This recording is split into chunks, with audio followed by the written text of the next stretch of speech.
My son would never do something like that. My mother said those words while looking directly at the police officer, even though she already knew her son had destroyed my life.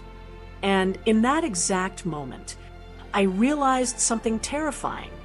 She wasn't trying to protect the truth. She was protecting him. No matter what happened to me, my name is Natalie Harper, and for most of my life, my mother loved my older brother differently than she loved me. Not louder, not softer, just more dangerously. Because whenever Ethan failed, she erased consequences. And whenever someone needed to suffer for his mistakes, she quietly made sure it was me. The worst part, I spent years convincing myself I was imagining it, until the night she destroyed my future completely to save his. I was 23 years old, 3 weeks away from graduating law school, top of my class, accepted into a prestigious legal fellowship in Washington, D.C. Everything I worked for was finally happening. After years of scholarships, 2 part-time jobs, sleepless nights, stress, pressure, I finally felt like my life was becoming something bigger than the small Ohio town I grew up in. And honestly, I think my mother hated that more than I realized. Not openly, never openly, but every success I had seemed to irritate her somehow. Like my independence exposed something she disliked about herself. Meanwhile, Ethan failed upward constantly.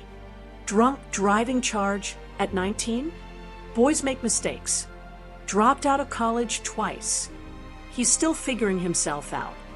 Gambling debt. He's under pressure.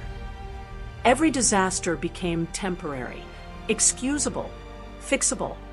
Because in our family, Ethan was protected. I was expected to survive quietly. The night everything collapsed, I came home around 10 p.m. after a fellowship networking dinner. The second I opened the front door, I knew something was wrong. Police officers stood inside the living room. My mother sat crying dramatically on the couch. And Ethan? Silent, avoiding eye contact completely. Immediately, my stomach tightened. What happened? I asked carefully. One officer stepped forward, holding paperwork. We need to ask you questions regarding unauthorized financial activity connected to your parents' accounts. I froze instantly. What?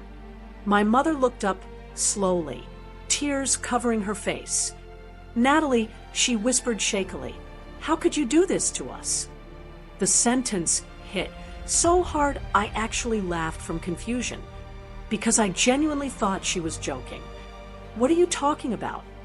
The officer handed me printed bank statements, credit applications, withdrawals, transfers, thousands of dollars missing, all under my name. This activity has been happening for approximately 11 months, the officer explained calmly. 11 months. I stared at the paperwork, completely stunned, because I had never seen any of it before. And then suddenly, I noticed something.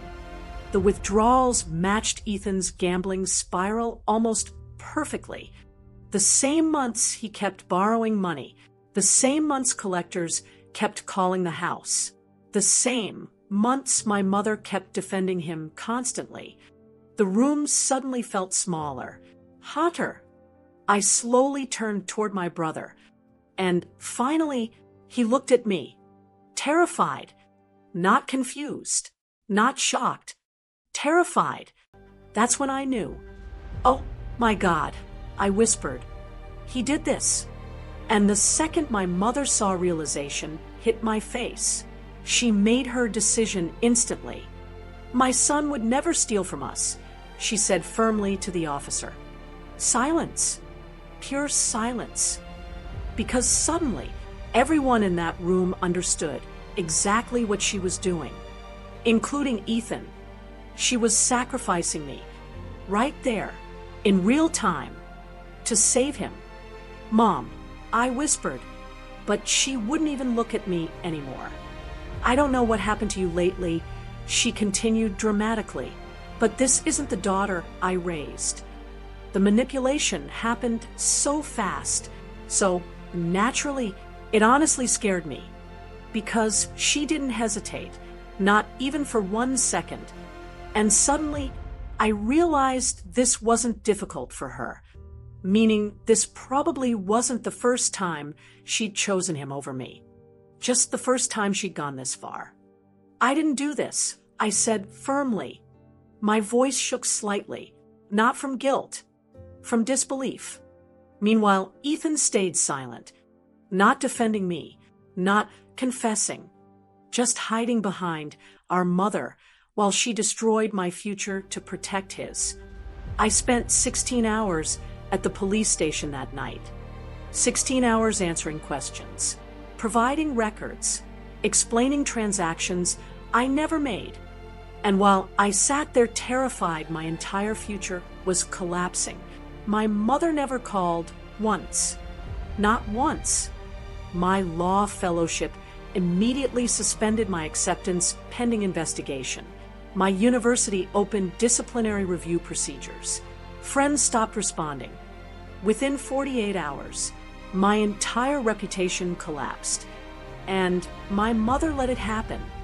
Actually, she helped it happen. But what neither of them realized was that Ethan made one mistake. One tiny mistake hidden inside the financial records. A mistake that would eventually destroy them both. Because 3 months later, I found proof my mother helped cover everything up from the beginning. 3 months. That's how long it took my entire life to fall apart. My fellowship offer disappeared first, then my graduation honors, then job opportunities. Nobody wants legal liability connected to financial fraud investigations. Even rumors are enough. And rumors spread fast in small towns, especially when your own mother quietly confirms them to people behind your back. At first, I still believed this would get fixed quickly, because innocent people expect truth to matter. But truth moves slowly. Manipulation moves fast. By the second month, even extended family stopped talking to me normally. My aunt canceled lunch plans suddenly. Cousins unfollowed me online. Neighbors stared differently. And the entire time, my mother played devastated victim publicly. "I don't recognize my daughter anymore." That became her favorite sentence. Meanwhile, Ethan suddenly looked healthier, calmer, relieved, because his debt problem vanished overnight. Collections stopped calling, creditors disappeared, and nobody questioned how, except me. I started obsessively reviewing every financial document connected to the investigation, every withdrawal, every account, every timestamp. And eventually, I noticed something strange. Several transactions happened while Ethan's phone location placed him inside a casino 3 hours away, meaning someone else completed transfers physically from local branches. Someone helping him. My chest tightened immediately, because there was only one person who would do that: Mom. Suddenly, everything replayed differently in my head.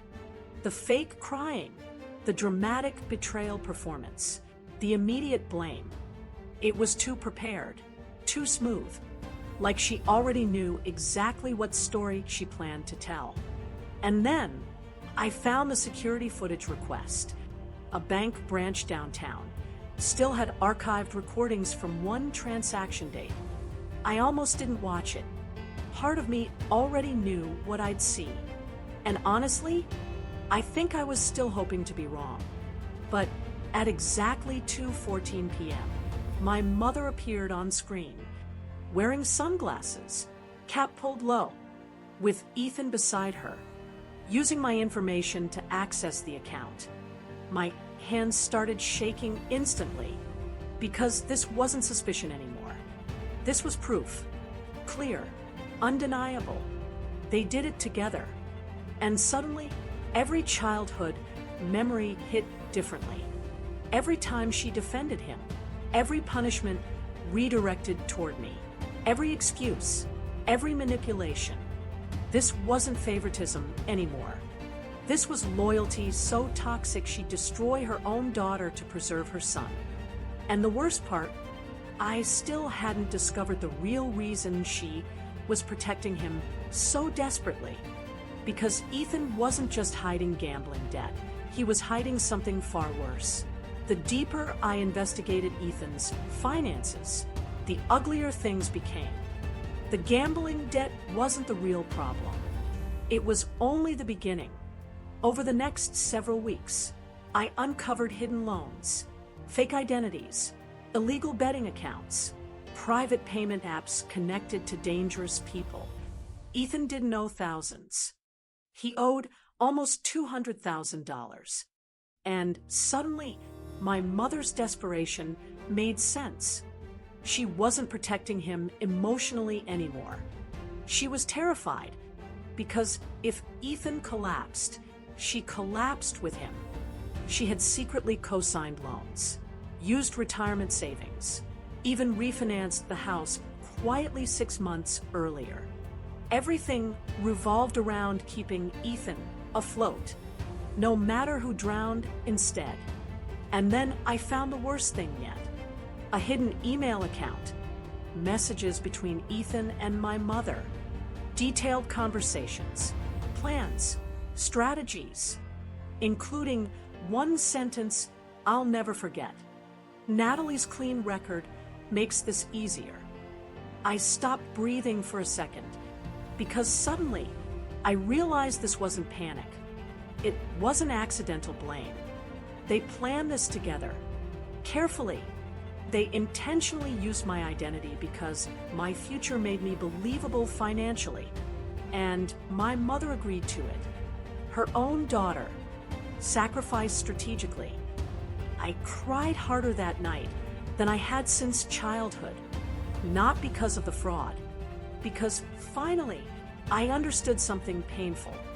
My mother never intended to protect both of us equally. When forced to choose, she already knew who mattered more. And it was never me. But what they didn't realize was that I had already sent copies of everything to someone powerful. I stopped crying after that, completely, because grief eventually transforms into clarity. And clarity is dangerous, especially for manipulative people who believe they control the narrative. I sent every document, every email, every transaction record, every video clip, directly to the financial crimes investigator handling my case. Then I hired an attorney, a very good one. And for the first time in months, the investigation shifted away from me, toward them. Suddenly, Ethan stopped posting online. My mother stopped attending church events. Neighbors started whispering again, but differently this time. Fear changed houses. And honestly, watching that happen felt incredibly satisfying, because manipulative families survive through image. The second the image cracks, panic begins. Then the investigator uncovered something even bigger. My mother forged supporting documents during the original investigation, meaning this wasn't just fraud anymore. It was conspiracy, evidence tampering, identity theft, real prison-level charges. And suddenly, their perfect little story collapsed publicly. But the real revenge happened the day my mother begged me privately for forgiveness. She showed up at my apartment unexpectedly, smaller somehow, older, like manipulation finally exhausted her. "I need your help," she whispered immediately. Not, "How are you?" Not, "I'm sorry." Help. Even then, her instincts stayed selfish. I let her inside quietly, and for the first time in my life, I saw fear in her eyes. real fear. Ethan could go to prison, she whispered shakily. I almost laughed, because suddenly, consequences mattered. After months of destroying my life publicly, now she wanted mercy. You helped him frame me, I said calmly. Tears filled her eyes instantly. I was trying to protect my son.